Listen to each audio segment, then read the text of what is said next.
నమస్తే. Welcome to our channel. ప్రస్తుతం మనతో సీనియర్ జర్నలిస్ట్ దాము బాలాజీ గారు ఉన్నారు. వారితో మాట్లాడదాం. సార్ నమస్తే సార్. నమస్తే. సార్, కొడాలి నాని వల్లభనేని వంశీని ఒక తెలుగుదేశం మంత్రి సపోర్ట్ చేస్తున్నారు, అందుకనే అరెస్ట్ చేయట్లేదు అనే న్యూస్ వచ్చింది సార్. ఇది మీరు ఎలా చెప్తారు సార్? కొడాలి నాని వల్లభనేని వంశీ తెలుగుదేశాన్ని ఇబ్బంది పెట్టడంలో వీళ్ళు ముందు ఉంటారు. ముఖ్యంగా చంద్రబాబు మీద కావచ్చు, తర్వాత ఇటు లోకేష్, పవన్ కళ్యాణ్ల మీద వ్యక్తిగత దాడులు చేసిన వాళ్ళలో వైసీపీ వాళ్ళు చాలా మంది చేశారు. వాళ్ళల్లో నెంబర్ 1, నెంబర్ 2గా వీళ్ళిద్దరిని చెప్పుకోవచ్చు అనమాట. ఎందుకంటే చివరికి లోకేష్ పుట్టుక గురించి, భువనేశ్వర్ గారి గురించి కూడా వీళ్ళు చాలా చాలా అసభ్యంగా మాట్లాడిన సందర్భాలు ఉన్నాయి. చివరికి అసెంబ్లీలో కూడా చర్చకు దారితీయడం, చంద్రబాబు కన్నీళ్లు పెట్టుకొని పొగిలి ఏడవడం, ఇవన్నీ కూడా వీళ్ళిద్దరి వల్లే జరిగాయి. సో అందువల్ల అందరూ కూడా ఏమనుకున్నారంటే చంద్రబాబు ప్రభుత్వం రాగానే ఫస్ట్ వీళ్ళిద్దరికి మ్యూజిక్ వినిపిస్తాడని అనుకున్నారు. ఈవెన్ లోకేష్ కూడా యువగలం పాదయాత్రలో కడ్రాయర్తో ఇతన్ని నేను నడిపిస్తాను అనేసి కూడా చెప్పాడు, అనౌన్స్ చేశాడు. వంశీకి చూపిస్తాను నేనంటే ఏంటో, ఇవన్నీ కూడా జరిగాయి. కానీ ఇప్పుడు 7 నెలలు దాటిపోయింది. ఇప్పటి వరకు వీళ్ళిద్దరి మీద ఎటువంటి యాక్షన్ తీసుకోలేదు. మరోవైపు రోజా కూడా చాలా తీవ్రంగా విమర్శలు మొదలుపెట్టింది ఈ ప్రభుత్వం మీద. వల్లభనేని వంశీ, కొడాలి నాని మాత్రం పబ్లిక్ గా వాళ్ళు పెద్దగా రాలేదు. ఆ లడ్డు సమయంలో కొడాలి నాని వచ్చాడు కానీ కొంత మాట్లాడి, కానీ తర్వాత సైలెంట్ అయిపోయారు. ఇప్పుడు ఒక వార్త సంచలనంగా మారింది. ఆ వార్త ఏంటంటే కొడాలి నానికి, వల్లభనేని వంశీకి ఒక తెలుగుదేశం మంత్రి అండగా నిలుస్తున్నాడు, వాళ్ళని అన్ని రకాలుగా సేవ్ చేస్తున్నాడు, వాళ్ళ చీకటి వ్యాపారాలు ఇప్పుడు కూడా నిరాటంకంగా జరిగిపోతున్నాయి, దానికి వెనక ఈ తెలుగుదేశం మంత్రి ఉన్నాడు అని ఒక వార్తలు వస్తున్నాయి. ఇందులో ప్రధానంగా ఏంటంటే వల్లభనేని వంశీకి సంబంధించిన అనుచరులు, ప్రధాన అనుచరులు, వీళ్ళు బెనామీలు కూడా అని చెప్పొచ్చు, సతీష్, రఘు, మణి, ఈ ముగ్గురు కొంత అక్రమ మైనింగ్ చేస్తున్నారు అనేది ప్రధాన ఆరోపణ. తిరువూరు నియోజకవర్గంలో కొండ పోగు అనే దగ్గర విలేజ్ లో గనులు వీళ్ళు అంటే ముఖ్యంగా గ్రావెల్ సప్లై చేస్తున్నారు, అట్లాగే అక్రమ మట్టి సప్లై చేస్తున్నారు. వాళ్ళకి ఏమో వేరే దగ్గర ట్రాన్సిట్ పర్మిట్ పెట్టుకొని ఇక్కడ చూపిస్తుంటూ చేస్తున్నారు. దాదాపు వీళ్ళకి రావాల్సిన డబ్బులు కూడా ఆ మంత్రి ఇప్పించాడు అనేది వీళ్ళు చెప్తున్నారు అనమాట. దాదాపు కొన్ని కోట్లు వీళ్ళకి ఆ మంత్రి ఇప్పించాడు అనేది ఇప్పుడు వార్త బయటకు వచ్చి ఇది సంచలనం మారింది. అట్లాగే గనుల శాఖ కూడా వీళ్ళేం పట్టించుకోలేదు. యాక్చువల్ గా గనుల శాఖ ఇటు సతీష్ అంటే వంశీ అనుచరుడు, అతనికి సంబంధించి దాదాపు 35 కోట్లు ఫైన్ విధించిందని, అట్లాగే నాని అనుచరులకు సంబంధించిన 40 కోట్లు ఫైన్ విధించిందని. కానీ ఆ మంత్రి డైరెక్ట్ గా ఫోన్ చేసి వాళ్ళు మనవాళ్ళయ్యా, తెలుగుదేశం వాళ్ళు, మీకు ఎవరు చెప్పారు వాళ్ళు వైసీపీ వాళ్ళని, వాళ్ళు నా వాళ్ళు, కాబట్టి వాళ్ళ మీద మీరు కేసులు వదిలేయండి అని చెప్పారు. కానీ గనుల శాఖకు సంబంధించిన విజిలెన్స్ కమిటీ వీళ్ళ మీద విచారణ కూడా ఆదేశించింది. విచారణకు ఆదేశించి కూడా 3 నెలలు అయిపోయింది, కానీ ఆ విచారణ ముందుకి వెనక్కి జరగలేదు. దీనికి ప్రధాన కారణం ఈ మంత్రి అండగా ఉండడమే అనేది చెప్తున్నారు.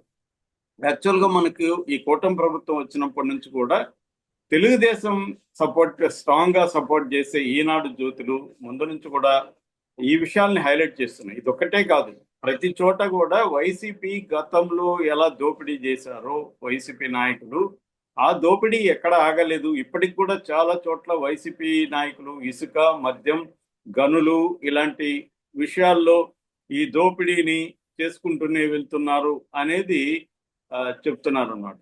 సో ప్రధానంగా ఏం జరుగుతుందంటే ఇప్పుడు ఇసుక దోపిడీ ఫర్ ఎగ్జాంపుల్ తీసుకోండి.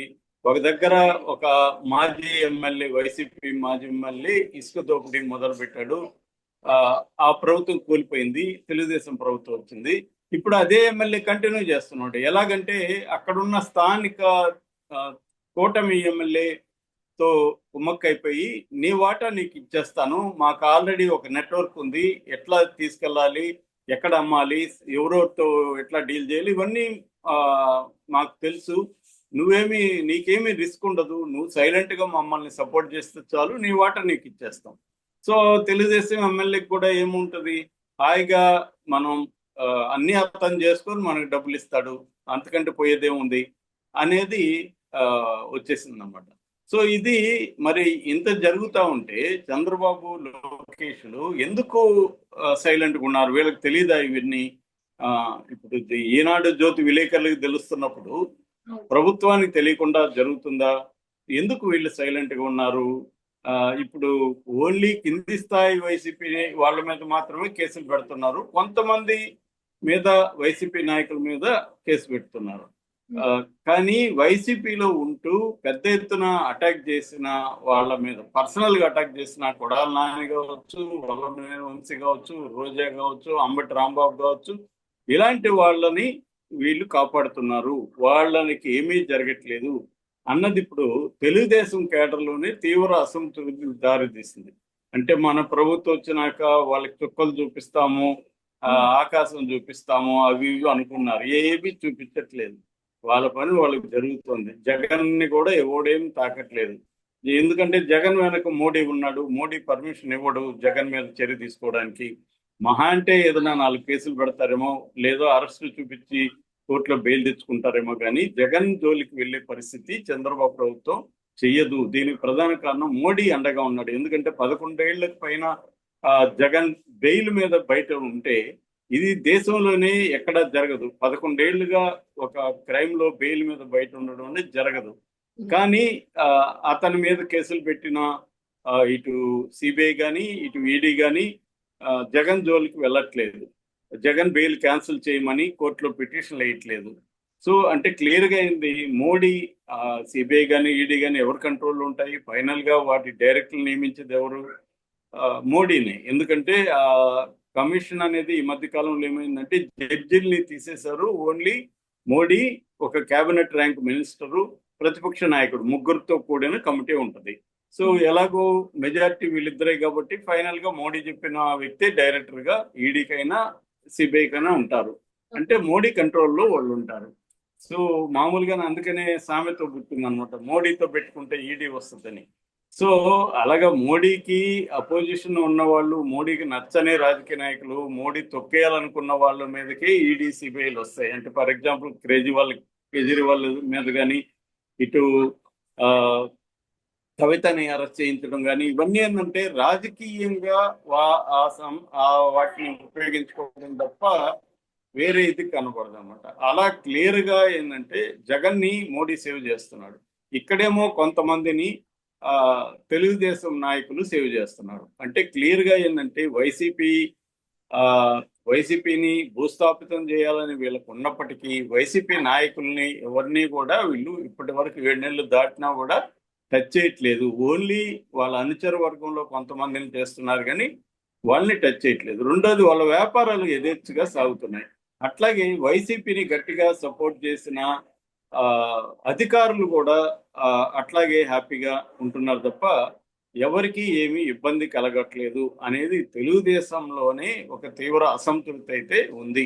అందుకని ఈనాడు జ్యోతి కూడా ఇవన్నీ ఎత్తి చూపిస్తూనే ఉన్నాయి. నిజానికి సాక్షి చేయాల్సిన పని ఈనాడు జ్యోతి చూపిస్తున్నాయి ఈ కూటమి వచ్చినప్పటి నుంచి. ఎందుకంటే ఎక్కడికక్కడ ఎమ్మెల్యేలు, ఇతర తెలుగుదేశం కూటమి నాయకులు విపరీతంగా రెచ్చిపోయి పబ్లిక్ రిసోర్సెస్ ని దోచుకుంటున్నారు, ప్రజల్ని ఇబ్బందులు పెడుతున్నారు అనేది రాస్తున్నప్పటికీ కూడా ఈ ప్రభుత్వం ఎక్కడ ఎటువంటి చర్యలు తీసుకుంటున్నా ఇది కనిపించట్లేదు అనేది ప్రధానంగా మనం అర్థం చేసుకోవాల్సిన అవసరం ఉంది. Okay sir, thank you sir.